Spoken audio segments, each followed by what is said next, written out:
Hello everyone, and welcome back to week 2 of the Scrappy Spring Sew Along. So I hope over the course of the last week you got the chance to pull your scraps, starch them, cut them, kind of create a vision for how you want your Library Nook quilt to come out, because this week we're going to hit the ground running with some sewing. So this week in this video, we are going to be talking about creating the 9-patch blocks, which is these blocks here that make up the majority of the quilt.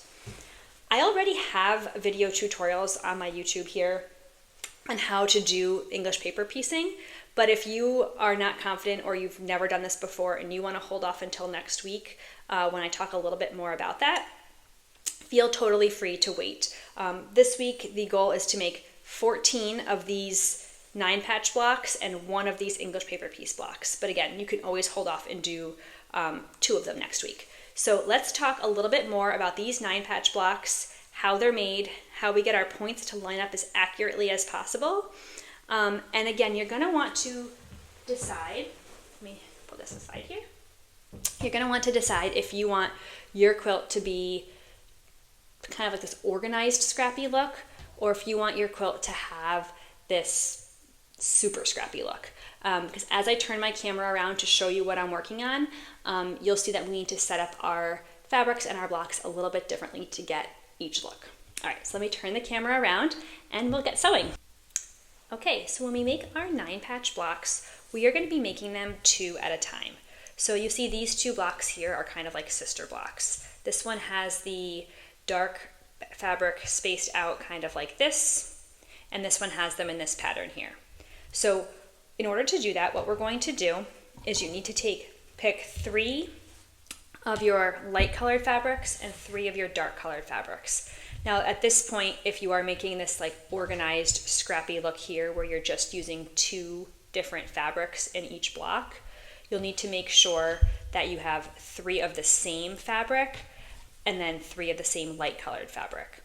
That's why I had you cut them in groups of 3 if you were planning to do it that way. If you want a fully scrappy look, these could be 3 different fabrics and these could be 3 different fabrics. Regardless, you need 3 light and 3 dark. And what you're going to do is you're going to set them up in this kind of pattern here. You're going to do dark, light, dark. And then you're going to do light, dark, light. And what you're going to do is I'm going to bring these over to my machine and I'm going to sew these together on the seams here using my best 1/4 inch seam that I possibly can. So I don't use pins at this point because it's just straight lines, but feel free to use pins. Line them up, sew a 1/4 inch here, and then I'm going to go over to my machine and do that. I'll bring it back and show you what that looks like, and we'll go from there. Okay, so here's what we end up with. We have 2 different groups here. We have dark, light, dark, and we have light, dark, light. I went ahead and pressed my seams. I pressed my seams open. I know a lot of people will disagree with that. So if you're used to pressing to the dark side or pressing to a certain side, you can go ahead and do that. I'll show you why I press my seams open in a little bit, but make sure you give them a good press.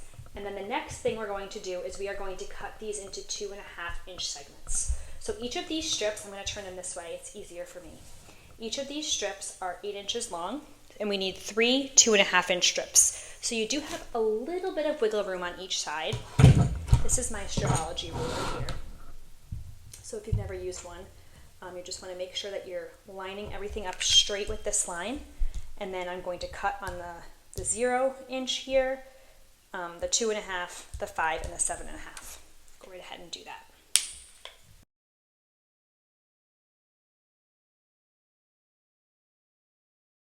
Okay, so the next thing we're going to do is we're going to take these and we're going to arrange them into our different, 2 different sister blocks. So we have light, dark, light, and then dark, light, dark. And we're going to do the opposite down here. All right, let's see if I can separate these, make it a little easier for you to see. Okay, so the next thing we do is we're going to sew these seams together, and then our blocks will be done. But let me show you what I use. I use these fork pins. These are my absolute favorite little notion for getting my seams to line up, and I think it really helps, especially if you press your seams open. So what I'm gonna do, let me move these out of the way and give you a better look. When I line my seams up, I have my two, I don't know if you can see that there, I have my two seams lined up right there, and I take the fork pin and I put one on each side of the seam, and I go through the other side on each side of the seam. So I'm gonna go like this, pull it up, and if you look on the other side, it's the same way. When I sew over these seams, it will make them perfectly match up, and those fork pins really hold them in place. Okay, so I'm gonna bring these over to my machine. I'm gonna sew this seam, and then I'm also gonna sew this bottom one here. Bring it back and I'll show you what we've got. Okay, so now you have your two matching sister blocks, and look at these nice evenly matched points that you get here.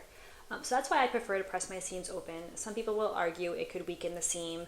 I like to shorten my stitch length when I press my seams open, but especially on a quilt that has a lot of matching points, I really think it helps. So this week, our job is to make 14 of these blocks, so that it means 7 pairs. So this is 1, 2, this would be 3, 4. So you're making 14 of these blocks and 1 English paper pieced block. If you're not comfortable with that, you can wait until next week. I'll do a short recap on how to do some English paper piecing. But if you're itching to get started, I do have videos on this YouTube channel as well on how to do that. So please reach out with any questions you have, and I'm really excited to see what color combinations you've come up with and how your 9 platch blocks go this week.